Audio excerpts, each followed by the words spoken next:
हमारे चैनल को सब्सक्राइब करें और बेल आइकन दबाएं। क्या हुआ? मौत को इतना नजदीक देखने से पांव कांपने लगे। एसीपी आज तक अपनी मौत को अपनी हथेली पर लेकर ही चला है, समझे?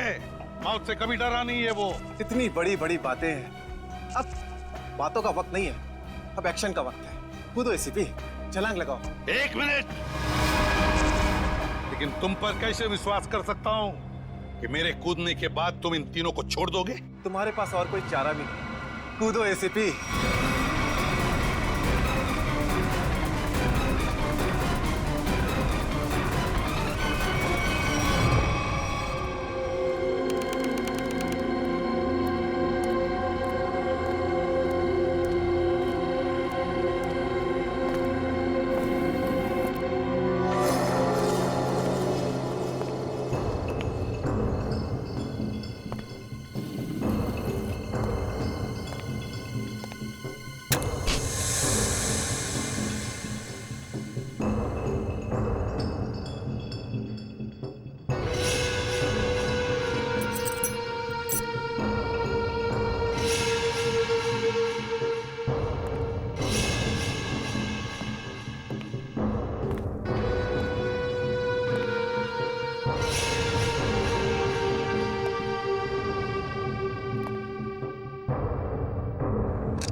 ये शो देखते वक्त तो पेट के दर्द की दवा साथ में रखनी चाहिए। हंसते हंसते पेट दर्द हो गया।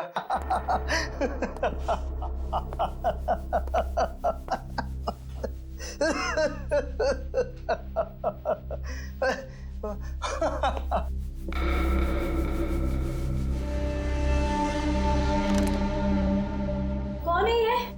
प्रमोद, कौन है ये? बहुत खुशकिस्मत हो तुम। मौत से कुछ पल पहले इतनी हंसी और इतनी खुशी हर किसी को नसीब नहीं होती। कौन हो तुम? अंदर कैसे आए? मौत को अंदर आने के लिए किसी न्योते की जरूरत नहीं पड़ती है।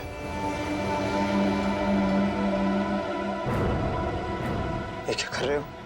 मैंने क्या बिगाड़ा तुम्हारा? तो रुक जरा, पुलिस को। Happy birthday Tarika. Thank you Shreya. Thank you. Many happy returns of the day. Thank you Siddharth. बहुत खूबसूरत फूल है। श्रेया की चॉइस है। हाँ वो तो है, श्रेया की चॉइस तो कभी गलत हो ही नहीं सकती। हाय सिद्धार्थ। हेलो। हाय श्रेया। हाय पूर्वी। काफी देर कर दी आने में।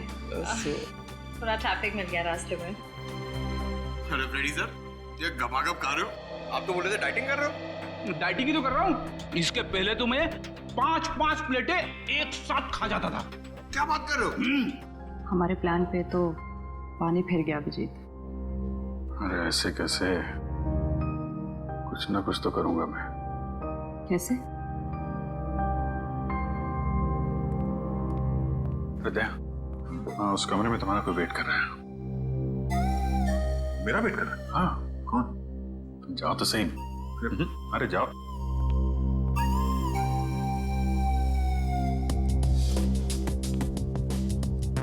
है सिद्धार्थ, वो तुम्हें मेरी जासूसी नॉवेल्स की कलेक्शन देखनी थी ना? चलो दिखाती हूँ। चलो श्रेया। अरे कभी तो श्रेया को अकेले छोड़ो। ऐसी कोई बात नहीं है ना? चलो। इट्स ओके सिद्धार्थ, जाओ तो। चलो।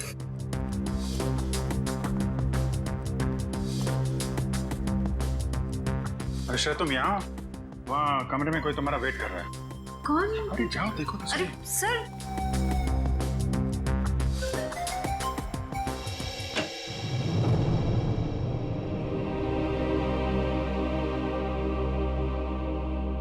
श्रेया, अच्छा किया तुम सिद्धार्थ को अपने साथ यहाँ ले आई। I am very sorry. उस दिन मैंने आपके साथ बहुत बुरा बिहेव किया था।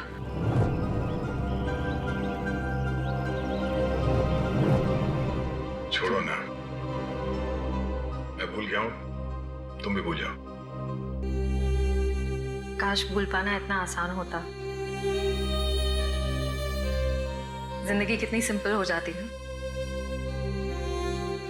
श्रेया, ये यादें ही तो है जो उदास दिलों को जिंदगी जीने का हौसला देती है।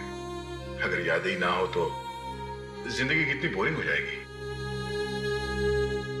तो क्या तुमने सिद्धार्थ से शादी करने का फैसला कर लिया? मेरा दिल कुछ और कह रहा है, दिमाग कुछ और। मैं जानता हूँ श्रेया, हमारे काम में हम दिल की नहीं दिमाग की सोचते हैं, मगर एक बार सीआईडी ऑफिसर ने एक आम लड़की की तरह सोचो। दिल का इस्तेमाल करो, उसकी आवाज सुनो। मेरे दिल में तो एक ही इंसान का नाम गूंजता रहता है, और वो नाम है श्रेया। सिद्धार्थ। सिद्धार्थ प्लीज, सिद्धार्थ मेरी बात तो सुनो प्लीज। अब सुनने को बाकी क्या रह गया? पूरी हकीकत मैंने अपनी आंखों से देख ली है। तुम दया से प्यार करती हो ना?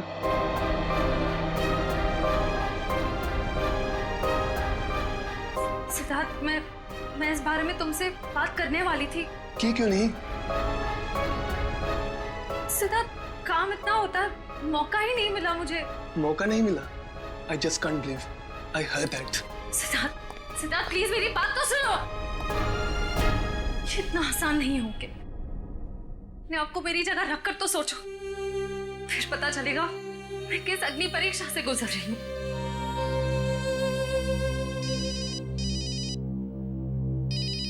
हेलो, कौन? सर, दोनों पति पत्नी थे, प्रमोद और शांति। सर, हमने कभी सपने में भी नहीं सोचा था कि हमारे होटल में ऐसा कुछ होगा। एक मिनट, आप बाहर खड़े रहिए।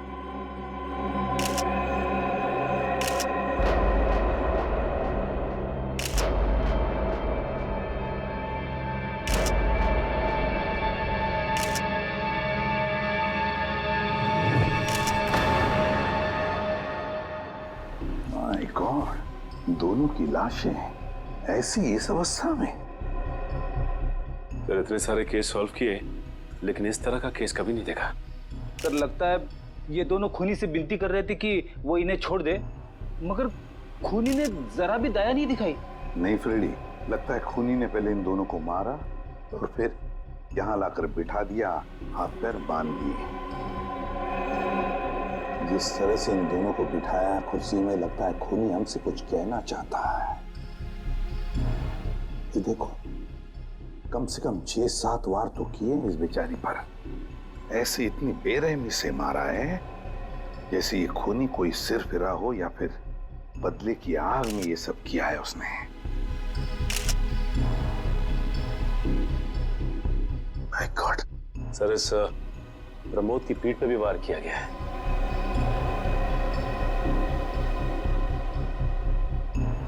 क्या हुआ? सर, इसकी सांसें चल रही है, जिंदा ही। प्रमोद जिंदा है? तो जल्दी से इसे हॉस्पिटल ले जाओ, इसका जिंदा रहना बहुत जरूरी है। संभाल के। चल। आजा।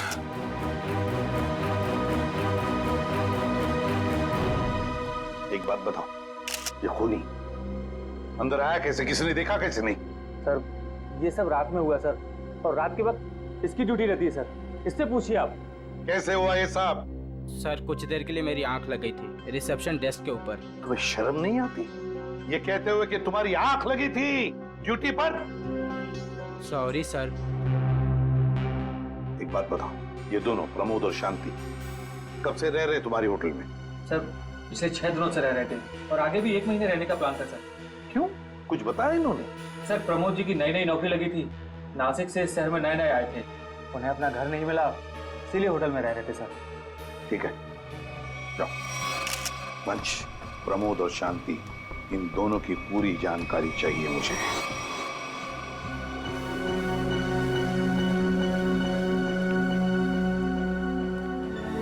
हाँ सचिन, ये प्रमोद कैसा है? सर, डॉक्टर ने ऑपरेशन शुरू कर दिया है, थोड़ी देर में पता चल जाएगा सर। लगता है सचिन, ये खूनी शांति को ही मारने आया था, प्रमोद को नहीं। देखो ना, उसने प्रमोद पर सिर्फ एक ही वार किया और फिर देखा तक नहीं कि वो जिंदा है या मर गया।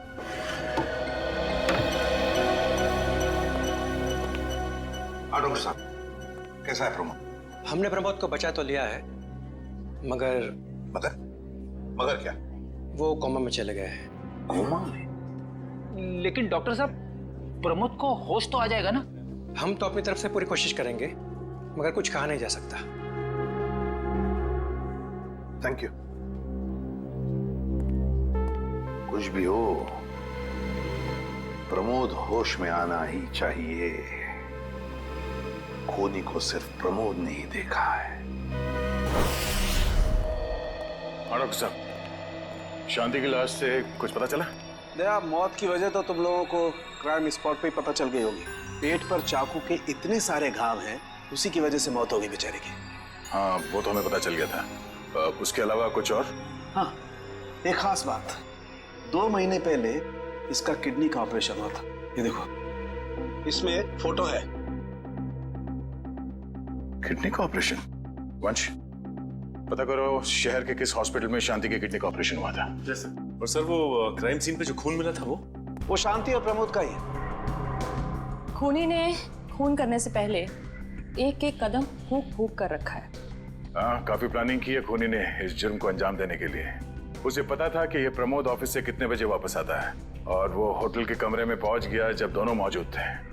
पर सर, अगर उसका मकसद शांति को ही मारना था, तो वो तो प्रमोद के आने से पहले ही जुर्म को अंजाम देकर वहां से फरार हो सकता था। हाँ, ये बात तो है। मुझे लगता है खूनी ने प्रमोद के ऊपर सिर्फ एक ही बार वार किया, और वो इसलिए क्योंकि वो चाहता था कि वो कोमा में पहुंच जाए और जिंदा लाश बन जाए।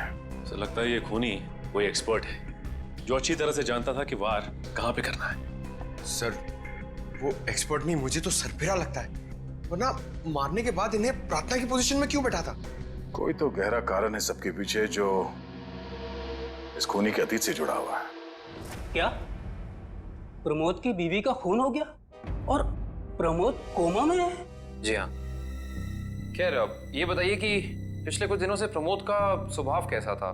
क्या वो डरा डरा रहता था या कुछ और अजीब बात? नहीं, ऐसा तो कुछ नहीं था। पर हाँ सर, मैंने उनको काम में बहुत सारी गलतियां करते देखा। साफ साफ बताइए, प्रमोद किस तरह की गलतियां कर रहा था? बेसिक अकाउंटिंग की गलतियां। मुझे तो हैरानी हो रही थी कि इतने काबिल और इतने क्वालिफाइड इंसान ऐसे बच्चों वाली गलतियां कैसे कर सकता है कोई। वो तो अच्छा हुआ कि मैंने उनकी गलती देख ली, वरना पूरी अकाउंट शीट खराब हो जाती। सर, मुझे तो लगता है उन्हें काम आता ही नहीं था। ऐसा कैसे हो सकता है? वो जिस कंपनी से आए थे वो तो बहुत बड़ी कंपनी थी, और कोई भी बड़ी कंपनी किसी ऐसे आदमी को अपने यहाँ नौकरी पर क्यों रखेगी जिसे उसका काम ही नहीं आता हो? अब तो इस प्रमोद की सारी कुंडली निकालनी पड़ेगी।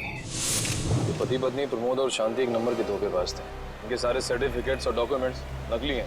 स्कूल और कॉलेज हर जगह के। ऐसी क्या वजह हो सकती है जिस वजह से 420 करके ये उस फाइनेंस कंपनी में काम कर रहा था? ये इस प्रमोद को वहाँ काम करके क्या फायदा हो सकता है?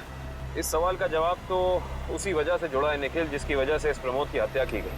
पर वजह जो भी हो, उस वजह का पता तो CID निकाल ही लेगी। लेकिन सर, हो सकता है इन दोनों का नाम भी नकली हो सकता है।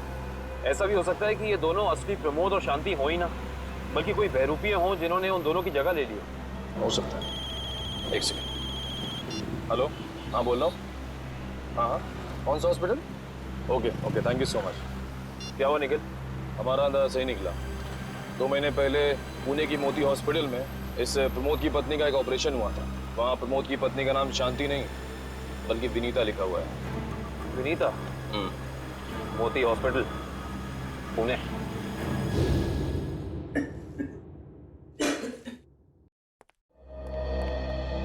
एक्सक्यूज मी, एक वक्त पे सिर्फ एक ही मरीज अंदर आएगा? हम लोग CID से। CID? मगर यहाँ मुजरिम कौन है? इसी की तलाश है हमें। एक्चुअली आपके हॉस्पिटल में 2 महीने पहले एक ऑपरेशन हुआ था, उसी के बारे में कुछ जानकारी चाहिए हमें। किसका ऑपरेशन? ये दोनों आपकी हॉस्पिटल में आए थे? ये तो मिसेस विनीता कुमार हैं। हाँ, मिसेस विनीता कुमार। और ये इनके पति, इनकी मौत हो गई? जी हाँ, विनीता कुमार का खून हो चुका है और उनके पति प्रमोद अब कोमा में है। डॉक्टर, ये बताइए कि मिसेस विनीता कुमार ने किडनी का ऑपरेशन कराया था ना? जी हाँ। हम उसके मेडिकल रिपोर्ट्स देख सकते हैं? यहाँ पे तो पति का नाम त्रिलोक कुमार लिखा है। मतलब त्रिलोक बन गया प्रमोद और विनीता बन गई शांति। इस पेपर में उनके घर का एड्रेस लिखा हुआ है। चल के पता करें, शायद कुछ पता चल जाए। नहीं निखिल, कोई फायदा नहीं होगा। इनकी पहचानों की तरह इनका एड्रेस भी नकली होगा, देखना। हाँ, हमने इन्हें ऑपरेशन के कुछ रिपोर्ट्स कोरियर की थी, मगर वो कोरियर वापस आ गए थे।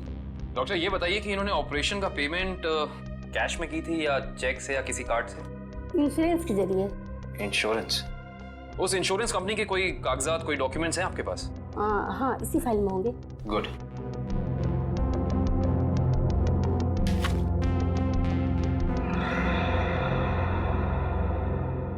बिज हेल्थ इंश्योरेंस। अंकित, सभी अकाउंट्स और सभी खाते अच्छी तरह से बंद हो जाने चाहिए। कल शाम 5 बजे तक ऑडिटर आ जाएगा।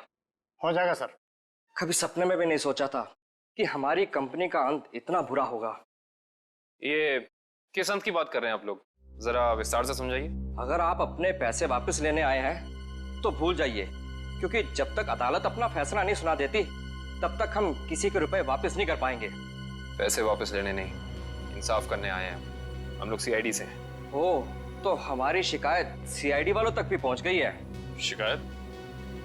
ऐसा क्या कर दिया आपकी इस कंपनी ने? हमारी कंपनी ने नहीं, उस त्रिलोक ने आसमान की तरफ प्रगति करती हुई हमारी कंपनी के नाम को रातों रात मिट्टी में मिला दिया और हमें दिवालिया कर दिया उसने। त्रिलोक? एक सेकंड, आप इस त्रिलोक की बात तो नहीं कर रहे? हाँ, यही तो है वो। पर इसे क्या हुआ? किसी ने इसकी जान लेने की कोशिश की है, फिलहाल ये कोमा में। ये तो होना ही था, इतने लोगों को जो धोखा दिया इसने। किस धोखे की बात कर रहे हैं? हमारी कंपनी के क्लाइंट्स को झूठे सपने दिखाकर कहा कि सबके पैसे एक ही महीने में 2 गुना कर दूंगा, पर सबके पैसे बटोरकर 9 तो 11 हो गया वो। और क्लाइंट हमारी कंपनी से पैसे वापस मांग रहे हैं। बैंकक्रप्ट हो गया। इतने सालों से कंपनी की बनी बनाई इज्जत मिट्टी में मिल गई। खोए हुए पैसे और खोई हुई इज्जत तो फिर से कमाई जा सकती है, पर खोई हुई जान तो वापस नहीं आ सकती ना। क्या त्रिलोक ने किसी की जान भी ली है? हाँ, हमारी कंपनी के सीईओ अनुज जी, जो कि सदमे को बर्दाश्त नहीं कर पाए और दिल का दौरा पड़ने से उनकी मौत हो गई। कहीं ये सारा हमला अनुज जी का कोई करीबी तो नहीं कर रहा है, अनुज जी की मौत का बदला लेने के लिए? हो सकता है। अनुज जी के परिवार में कौन कौन है? उनकी पत्नी सुधा, जो कि अभी सदमे में है, और उनका बेटा विक्की। विक्की? इस विक्की का फोन नंबर दीजिए जरा। विक्की के फोन का सिग्नल यहीं आसपास बता रहा है, मूविंग है। अच्छा, अभी भी मागाधीर रोड की तरफ मुड़ा है। मागाधीर?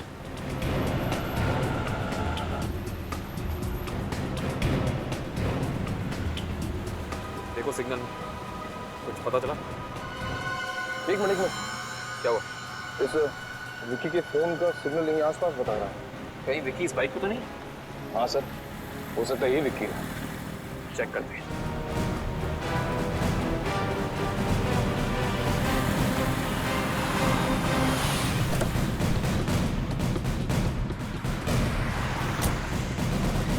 सुनो भाई साहब, तुम ही विक्की हो? हाँ, और ये क्या बदतमीजी है? तुम लोग मेरा नाम कैसे जानते हो? तुम्हारा नाम और तुम्हारे सारे कारनामों के बारे में जानते हैं हम। सीआईडी। सीआईडी? इस शहर में क्या कर रहा है? हाँ? कुछ काम था, और तुम लोग मेरा पीछा क्यों कर रहे हो? बकवास बंद कर। दो खून करके भाग रहा हो, कह रहा है सीआईडी पीछा क्यों कर रही है? मैंने कोई खून नहीं किया है।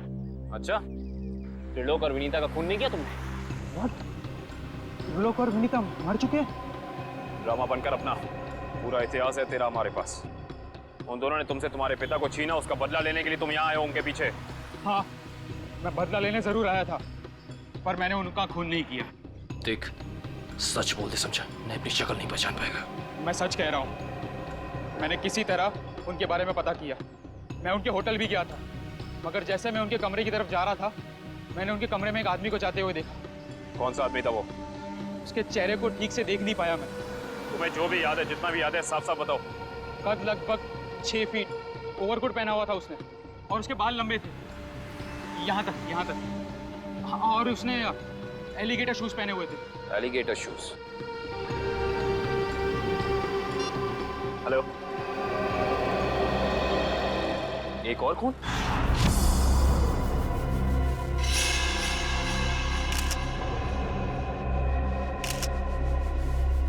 लाश ऐसे अजीब ढंग से क्यों बैठा है? कमाल है सर, पिछले वाले केस में खूनी ने उन दोनों को होटल में चाकू मारकर प्रार्थना वाली पोजीशन में बैठाया था, और इसे गोली मार के इस तरह से। लगता है दोनों का खूनी एक ही है। गोली सीधे माथे के बीचों बीच मारी है। अगर ये सीरियल किलर होता तो इसे भी चाकू से मारता सर, क्योंकि विनीता को उसने चाकू से मारा था, इसे तो गोली मारी है। हाँ, मगर लाशों को ऐसे एक ही ढंग से बिठाना क्या दो अलग अलग खूनी करेंगे? मुझे लगता है दोनों का खूनी एक ही है। और जिस वक्त इस दिग्वांशु का खून हुआ, लगता है खाना खाने ही वाला था।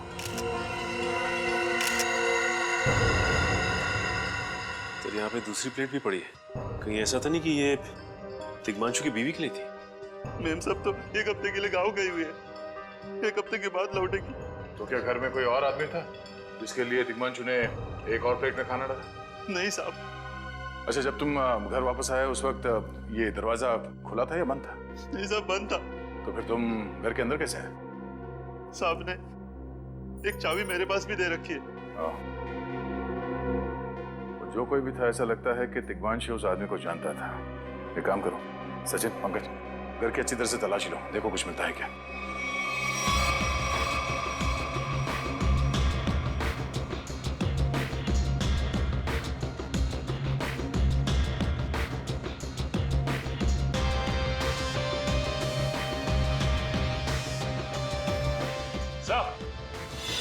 हाँ सचिन। हाँ सचिन।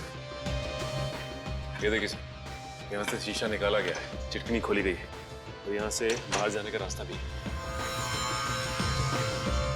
मतलब कोई अंदर यहाँ इस खिड़की से आया था? हाँ सर, लेकिन इस घर में तो सेफ्टी अलार्म भी है सर। अगर यहाँ से कोई अंदर आया है तो सेफ्टी अलार्म बजना चाहिए था और सिक्योरिटी गार्ड को भी अंदर आना चाहिए था। अब इसका जवाब तो सिक्योरिटी गार्ड ही देगा।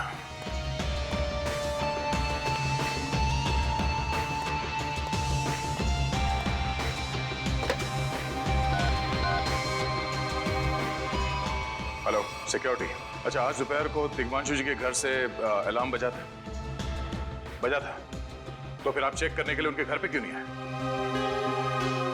ओ आई सी, पिछले हफ्ते भी? ठीक है, थैंक यू। क्या बोला सर ये सिक्योरिटी वाला? सिक्योरिटी का कहना है कि अलार्म बजा था और उन लोगों ने घर में फोन भी किया, तो दिग्वांशु जी ने कहा कि गलती से अलार्म बज गया, इसलिए वो लोग ऊपर नहीं आए। सर, हो सकता है दिग्वांशु ने मजबूरी में कहा हो, खूनी ने उसके सर पे गन तान दी हो। कुछ कह नहीं सकते। बात करते वक्त अगर थोड़ी सी भी टेंशन हो आवाज में तो ये सिक्योरिटी वाले तुरंत भाप लेते हैं। दरअसल पिछले हफ्ते भी दिग्वांशु के घर से अलार्म बजा था और जब सिक्योरिटी वालों ने फोन किया था तो दिग्वांशु ने यही कहा था कि गलती से बच गया। सर ये खूनी काफी चालाक लगता है, खेल खेल रहा है। देखते हैं, जरा देखो इस घर में कुछ और मिलता है क्या। खूनी ने कोई ना कोई सुराग जरूर छोड़ा होगा, चेक करो।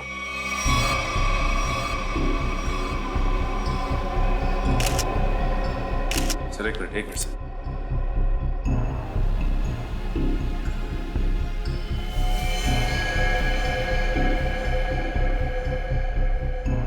ये देखिए सर, खून। खून यहाँ कैसे? कहीं खूनी का तो नहीं है खून? ये तो डॉक्टर सालों के ही बताएंगे।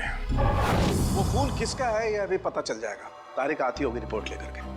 डॉक्टर साहब, इस दिग्वांशु के बारे में कुछ और पता चला? हाँ। वो कैसे? इसे गोली मारने से पहले बेहोश किया गया था। क्या? इसे बेहोश किया था? इसके खून में मुझे एक खास किस्म की दवाई के अंश मिले जो अक्सर इंसान को बेहोश करने के लिए दी जाती है, और वो दवाई से इंजेक्शन के जरिए दी गई थी। ये देखो। सर बहुत ही अजीब बात है। अगर खूनी इसे मारना चाहता था तो सीधा गोली मारकर इसका काम तमाम कर सकता था। फिर ये जहर की दवाई क्यों दी होगी? और सर एक और बात पता चली, दिग्वांशु जिस हालात में हमें मरा हुआ मिला था वो एंशिएंट कल्चर के हिसाब से प्रार्थना करने की पोजीशन, खाना खाने से पहले। तो फिर तो शांति और दिग्वांशु दोनों का खूनी एक ही आदमी है। ये खूनी के लिए ये हत्याएं जुर्म नहीं, एक जश्न है। इसीलिए उसने टेबल पे ये प्लेटें सजाई, उसमें खाना रखा, एक अपने लिए और एक दिग्वांशु के लिए। और सर दिग्वांशु को प्रार्थना की पोजीशन में बैठा के उसने गोली मार दी। सर मैंने कहा था ना, ये खूनी एकदम सरफिरा है सर। हाँ सर, लगता है ये खूनी अपने आप को बहुत शक्तिशाली महसूस करता है। जिस वक्त इन सब की गर्दनें झुकी होती हैं उसके सामने, उसे आनंद आता है। नहीं सचिन, खूनी का मकसद लोगों को अपने सामने झुकाना नहीं, बल्कि अपने लिए प्रार्थना करवाना था। क्या मतलब? ये रही उस खून की रिपोर्ट। ये खून ना ही तिग्मांशु का है और ना ही उसके घर वालों का। ये खून उस खूनी का ही है। खूनी का? मगर वहां तो हाथापाई के कोई निशान नहीं मिले और उस जगह को देख के ऐसा लगा भी नहीं कि तिग्मांशु ने सेल्फ डिफेंस में खूनी के ऊपर हमला किया होगा। वो इसलिए दया क्योंकि ये खून खूनी ने अपने मुंह से थूका था। हमें इसके खून में से इसके सलाइवा के कुछ अंश भी मिले। उसकी तबीयत खराब है क्या? हाँ, वो बीमार है। उसके खून में एथिमोलाइसिन नाम की दवाई का अंश मिले हैं और उसका कीमोथेरेपी हुआ था। इसका मतलब उसे कैंसर है, ब्रेन का कैंसर, लास्ट स्टेज का ब्रेन कैंसर। इसीलिए वो लोगों से अपने लिए प्रार्थना करवा रहा है ताकि उसकी बीमारी ठीक हो जाए। हमारे क्रिमिनल डेटाबेस में चेक करो, पता करो ये कोई पुराना पापी तो नहीं है। नहीं सर, उस खूनी का हमारे क्रिमिनल डेटाबेस में कोई रिकॉर्ड नहीं है। कोई इतिहास नहीं है? नहीं सर। सर, तिग्मांशु की पूरी कुंडली निकाल के लाओ सर। प्रमोद की तरह इसकी पहचान भी नकली है। What? हाँ सर, ये देखिए, उसका असली नाम राकेश है और जिस तरह प्रमोद को चासू बीसी की आदत थी, ठीक उसी तरह राकेश भी भोली भाली लड़कियों को फंसाता था शादी के झांसे में। कई लड़कियों ने आत्महत्या की है इस तिग्मांशु और राकेश के चक्कर में। हाँ सर, शादी के बाद उनके पैसे लेके ये गायब हो जाता। सर, इसका मतलब खूनी ने 2 ऐसे लोगों को मारा जो पहले से मुजरिम थे। शायद उसने सोचा होगा कि मरने से पहले कुछ अच्छे कर्म कर लूं। नहीं श्रेया, जरूर कोई रिश्ता रहा होगा उसका इन दोनों अपराधियों के साथ। पता करो इन दोनों अपराधियों का केस किस पुलिस स्टेशन में फाइल किया गया था? सर, ब्रेन कैंसर के जितने भी पेशेंट्स हैं शहर में, उन सबकी लिस्ट मिल गई है। कुल मिला के ऐसे 50 पेशेंट्स हैं, जिसमें से 10 पेशेंट्स ऐसे हैं जो कैंसर की लास्ट स्टेज पे हैं। उनमें से 4 औरतें हैं, बचे 6। हाँ सर, और इन 6 में से 4 ऐसे हैं जो 70 साल से ऊपर के बुजुर्ग हैं। अब बचे 2, ये उदय और भानु। तुम इन दोनों से मिले? हाँ सर, ये उदय 6 महीने से हॉस्पिटल में है। और भानु? भानु सर 1 महीने से हैदराबाद में। ये कैसे हो सकता है सचिन? अगर वो मुजरिम इसी शहर में है तो कहीं ना उसका इलाज चल रहा होगा ना कहीं से वो दवाई खरीदता होगा। मांझी सर, इस शहर में जितने भी केमिस्ट है जहाँ पे ब्रेन कैंसर की दवाइयाँ बेची जाती है, उन सब की लिस्ट चाहिए मुझे। सब पता चल गया। त्रिलोक और राकेश दोनों के खिलाफ एक ही थाने में केसेस दर्ज किए गए थे, जगतपुरी थाने। इस केस का पूरा इतिहास जगतपुरी थाने से ही पता चलेगा। Excuse me. यस। आपकी दुकान पे ब्रेन कैंसर की दवाइयाँ बेची जाती हैं? जी हाँ, हमारी दुकान उन चुनिंदा दुकानों में से है जहाँ ये दवाई आपको मिलेगी। वैसे ये दवाइयाँ बहुत कम लोग खरीदते होंगे नहीं? जी, बहुत महंगी है एक्चुअली। अच्छा, जो लोग ये दवाइयाँ खरीदते हैं उनकी लिस्ट मिल सकती है हमें?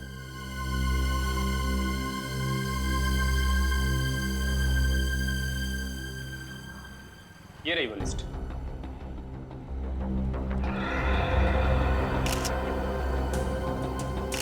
तपन, उदय और नितिन, ये तीनों लोग तो उस मरीज की लिस्ट में थे। अच्छा, आपको पूरा यकीन है कि इनके अलावा और कोई नहीं आता ये दवाई लेने के लिए? जी नहीं, लेकिन हो सकता है कोई गैर कानूनी तरीके से ये दवाई खरीद रहा हो। ये दवाइयाँ काफ़ी महंगी है ना, आम आदमी इसका खर्चा नहीं उठा सकता। अच्छा, आप किसी ऐसे आदमी को जानते हैं जो ये गैर कानूनी काम करता है? एक आदमी है, आंद्रे नाम है उसका। प्यार से लोग उसे एंडी कहते हैं। ये जो ज्वाला रोड पे पब्लिक पार्क है ना, अक्सर वहीं मिलता है। कांस्टेबल सुनील। Yes sir. आप सीआईडी से ही हैं ना? हाँ, हमारी बात शायद आप ही से हुई थी। साहब बताइए, कांस्टेबल सुनील आपके लिए क्या कर सकता है? सुनील जी, हाल फिलहाल में इस रिकॉर्ड रूम में कोई चोरी वगैरह हुई थी क्या?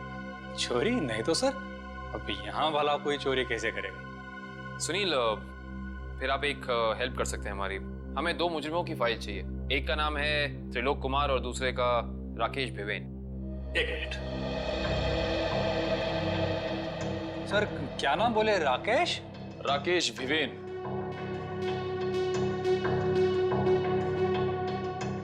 कमाल है, इसकी फाइल तो है नहीं। अच्छा, वो दूसरा नाम क्या बोले? त्रिलोक? त्रिलोक कुमार। इसकी भी नहीं है? दोनों की फाइल्स नहीं। हाँ सर, लेकिन यहाँ पर चोरी की तो कोई घटना नहीं घटी। पता नहीं फाइलें गायब कैसे हो गई। सुनील, यहाँ याद करने की कोशिश करो, हाल ही में कोई दुर्घटना घटी थी क्या? पिछले महीने ऑफिस एरिया में आग लग गई थी, तो अच्छा हुआ फायर ब्रिगेड वाले जल्दी आ गए और हमारे रिकॉर्ड्स नष्ट नहीं हुए। और ये आग भी जानबूझकर लगाई गई थी। आग लगने की वजह क्या थी? वो बताया गया कि मेन स्विच बोर्ड के अंदर शॉर्ट सर्किट हुआ था। कोई इलेक्ट्रिशियन भी आया था काम करने के लिए। जरूर वहीं छेड़छाड़ की गई है। उस इलेक्ट्रिशियन का कोई आता, कोई पता, कोई कांटेक्ट है?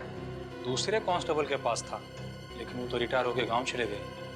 हाँ, कोई बात नहीं। सुनिए, एक काम करिए, आप चेक करके बताइए कि और किन किन मुजरिमों की फाइल्स यहाँ से गायब हुई हैं। पता तो चले आखिर अगला शिकार है कौन इस अनोखे खूनी का। ये ले पैसे। अरे ये दवाइयाँ तो असली है ना। अरे अंकल जी, ये जो शक की बीमारी है ना, कैंसर से भी ज्यादा खतरनाक है। अगर आपको यकीन नहीं है कि ये दवाई असली है या नहीं, तो खुद जाकर दुकान से क्यों नहीं खरीद लेते? अरे तुम तो बुरा मान गए, मैं तो बस ऐसे ही पूछ रहा था, मेरा मतलब वो नहीं। जानते हो, इस तरह से दवाइयाँ बेचना और खरीदना दोनों गैर कानूनी है। आखिर तुम्हारा कोई फायदा नहीं है। मैंने सुना था कि सीआईडी बड़े बड़े केस हैंडल करता है।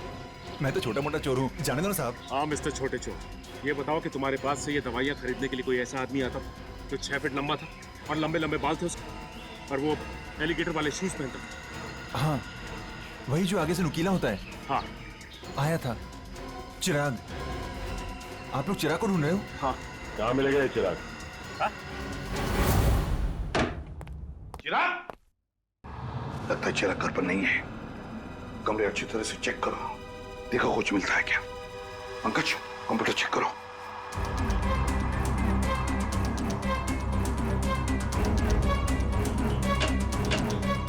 सर, ये देखिए, पूरी अलमारी गन्स और चाकू से भर रखी इस चिराग ने। My God. सर, हाँ, अंदर के कमरे में से ये खून से भरे हुए कपड़े मिले। पुलिस रिकॉर्ड रूम से फोन है। हेलो जी, कहिए। कौन? संदीप, स्वाधीन और हेमंत। ओके, ठीक है। कौन है ना? सर, त्रिलोक और तिग्मांशु की तरह इन तीनों की फाइल भी चोरी हुई है पुलिस रिकॉर्ड रूम से। मतलब अभिजीत, अब ये चिराग इन तीनों में से किसी एक को मारने वाला है। सर एक सेकंड, ये देखिए सर, इस कंप्यूटर की फाइल में इन तीनों की फाइल है।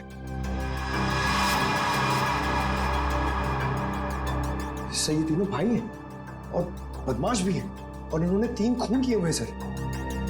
सर, यहाँ पे 2 एड्रेस है, एक चीकूवाड़ी और एक चारकोप। चिकूवाड़ी। एक काम करते हैं अभिजीत, हम दोनों चिकूवाड़ी चलते हैं और तुम लोग तीनों भी चारकोप चले जाओ। Yes sir. हाँ सर। चलो अभिजीत।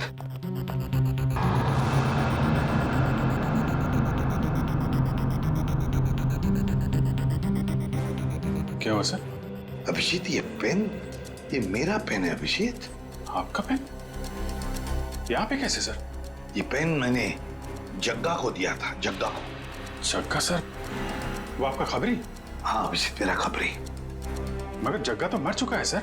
हाँ अभिजीत, तो मर चुका है, लेकिन जिस खून में तलाशी करने में मदद की थी जग्गा ने हमारी, उस वक्त वो खून भी इसी तरह हो रहे जैसे आज हो रहे हैं। खून करने के बाद लोगों को प्रार्थना की पोजीशन में रखा जाता है। चलते हैं सर। नहीं अभिजीत, क्योंकि अभिजीत जिस तरह से वो खून किए जा रहा है, लगता है मुझे संदेशा भेज रहा है, मुझे मिलना चाहता है अकेले में।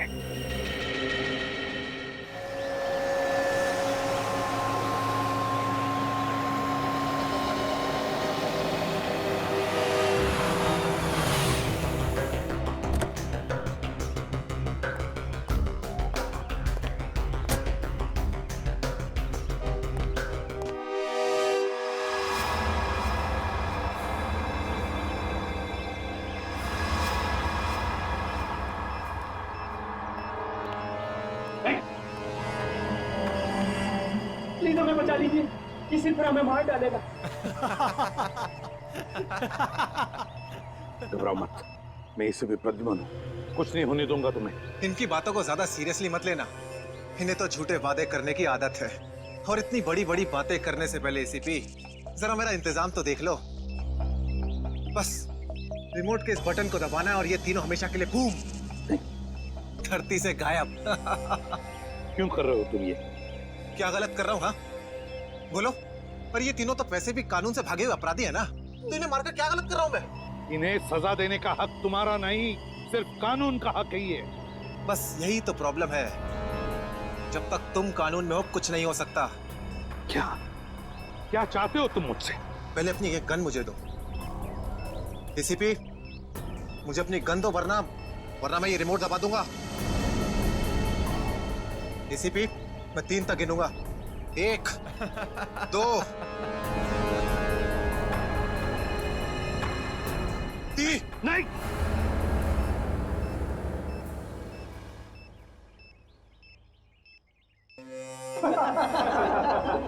बहुत अच्छे। तो तुम जानना चाहते थे ना कि मैं तुमसे नफरत क्यों करता हूँ? जग्गा खबरी का नाम ध्यान है? याद है मुझे। मैं उन्हीं का बेटा हूँ। पता चल चुका था मुझे। एसीपी, तुमने मेरे पिताजी से वादा किया था ना कि तुम उनका बाल भी बाका नहीं होने दोगे, फिर क्यों नहीं बचा सके उन्हें? बोलो। देखो चिराग, तुम्हारे पिताजी की मौत का बोझ आज भी मेरे दिल पर है। बंद करो ये तुम्हारा नाटक। उस वक्त कहाँ थे तुम, जब मेरे पिताजी की मौत के बाद मैं और मेरी माँ दर दर की ठोकरें खा रही थी? खाने के पैसे तक नहीं थे हमारे पास। तो तुम मेरे पास चले आते, मैं कुछ मदद कर सकता था तुम्हारी। क्या कर लेते तुम, हाँ? सिवाय झूठे वादों के। तुम्हें पता है एसीपी, मुझे कैंसर है, आखिरी स्टेज। और ये इसीलिए क्योंकि मेरी माँ के पास पैसे नहीं थे मेरे इलाज के लिए। मैं तुम्हारा दुख समझ सकता हूँ चिराग, तुम्हारी तकलीफ समझ सकता हूँ, मगर इन तीनों ने क्या बिगाड़ा है तुम्हारा? तुम इन तीनों की जान बचाना चाहते हो? हाँ। तो तुम्हें अपनी बलि देनी होगी। क्या मतलब? मतलब तुम इस बिल्डिंग से छलांग लगानी होगी, ताकि फिर कोई जग्गा खबरी सीआईडी का शिकार ना बने।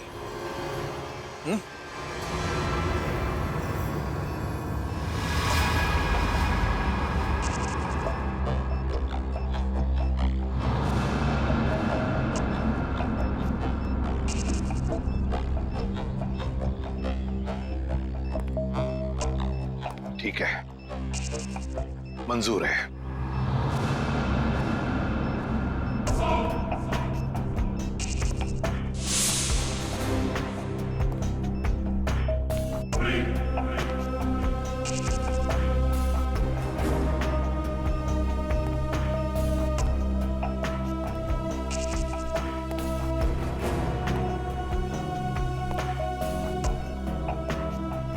चढ़ो एसीपी, चढ़ो।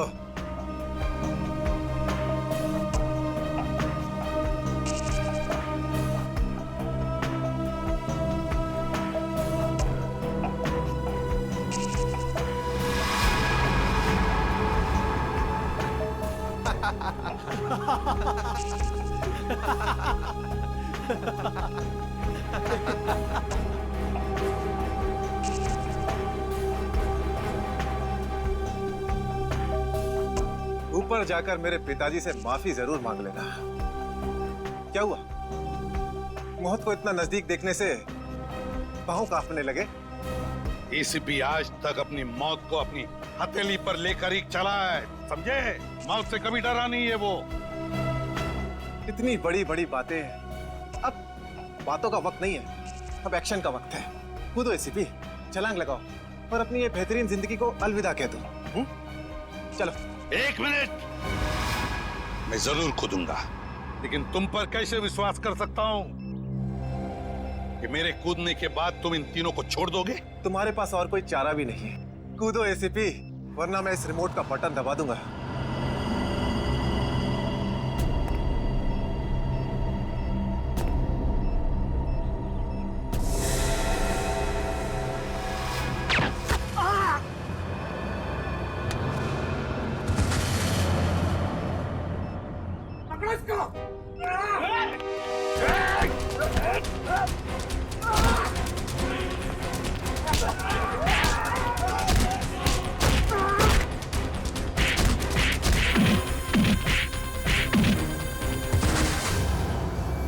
बस मिस्टर चिराग, बहुत चला लिया न्याय की अदालत।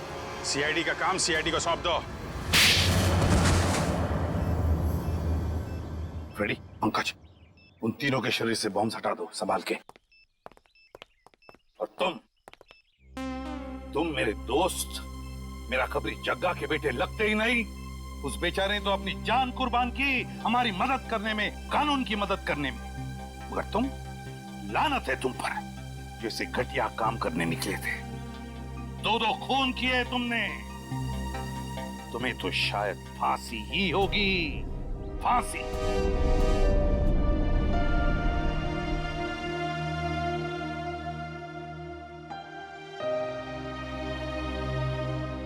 बड़े बुजुर्ग कह गए कि अगर कोई चिंता सताए तो उस चिंता को अपने कलेजे के अंदर अंगार बनने नहीं देना चाहिए। कलेजा चल जाता है।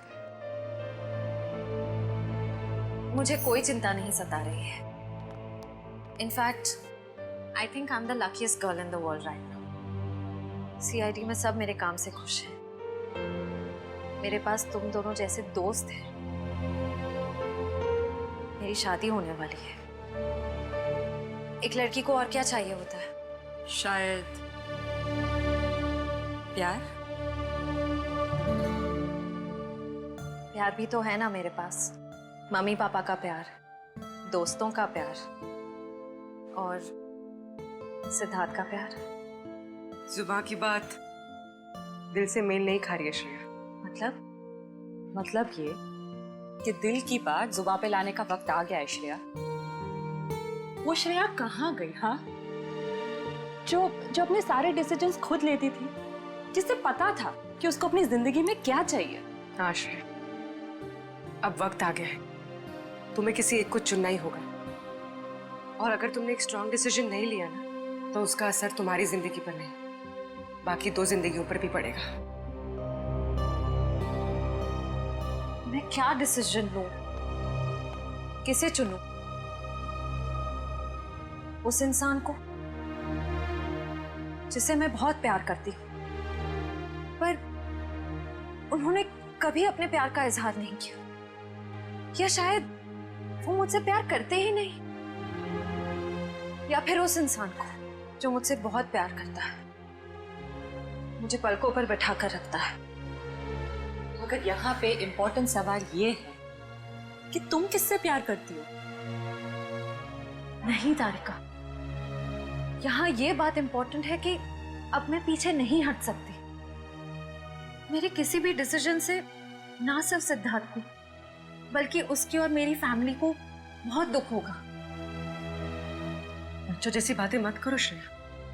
हर माँ बाप चाहते हैं कि उनके बच्चे को जिंदगी की हर खुशी मिले। तुम सिद्धार्थ के साथ खुश नहीं रह पाई तो क्या अंकल आंटी खुश रह पाएंगे? और अगर तुम खुश नहीं रही तो क्या सिद्धार्थ खुश रह पाएगा?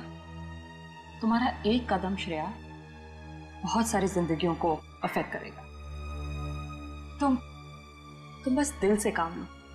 देखो, दिल हमेशा सही रास्ता दिखाता है। ठीक है, अब से मैं अपने दिल की बात सुनूंगी। अगर मैं किसी भी कदम पर कमजोर पड़ जाऊं तो तुम दोनों को मुझे सही रास्ता दिखाना होगा। हाँ, लेकिन एक शर्त पे। कैसी शर्त? तुझे आइसक्रीम खिलानी पड़ेगी। Of course.